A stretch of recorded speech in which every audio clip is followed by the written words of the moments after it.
Hey guys, I thought I should also make a video about burnout, and this will be hopefully a short one, but I got asked a really good question today, which is what is the definition of burnout and how do you know? And I think it is different for everybody, but some of the kind of standard definitions online are if you are feeling both in a negative state of energy and you have negative feelings, so some of that pessimism or depression. But that's still really general. I wanted to get more specific, and only you can know again, but here are some signs to watch out for. So, number one, sleeplessness, if I can say it correctly. Sleeplessness, meaning you're having trouble sleeping, or or the sleep that you get isn't very regenerating because you're not able to truly recharge and regenerate and get the energy back from your sleep.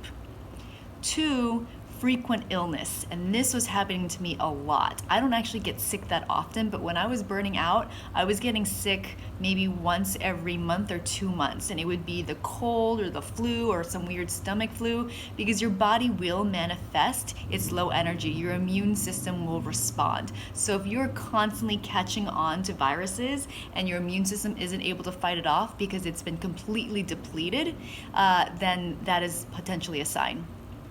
Three is depression. And depression also has a pretty general definition, but if you're normally a up and chipper person and you can't get out of bed in the morning and you don't want to go to work, and for me it was I don't want to do this anymore. I don't want to brush my teeth. I don't want to wash my face. I don't want to be in this circus anymore, this spectacle. Then that can be a big sign that you're burnt out. The fourth one here is irritability with coworkers, friends, and family.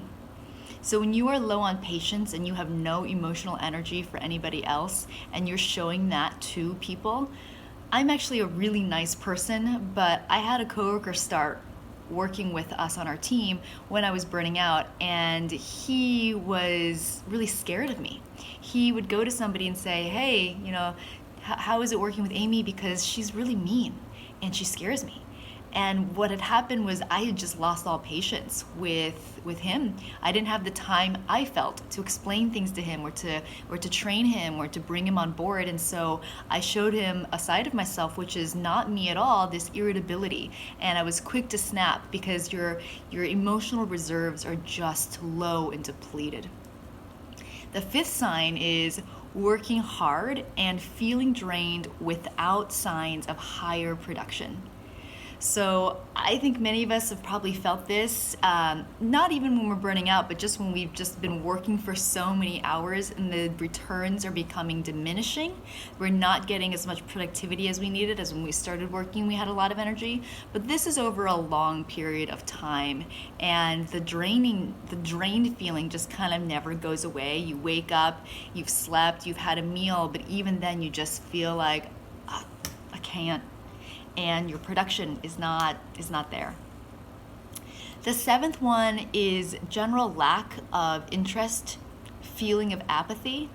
I think that again can be interpreted. It depends on what your baseline is for your personality. But if there are things that you loved to do and you no longer like to do them, if they don't do anything for you, then it might be a sign that your body and your mind and your spirit have just managed to shut down because you are completely depleted and burnt out. And the last one that I'll add myself, actually, sorry, there's two more. One is forgetfulness, and that's on this infographic. You just, short term memory is not really there. You don't remember where you put the keys or this and that. Again, compare that to your normal baseline. But so, okay, the one that I will add, and this is sometimes when it gets to be a little too late, is really your body sounding the alarm.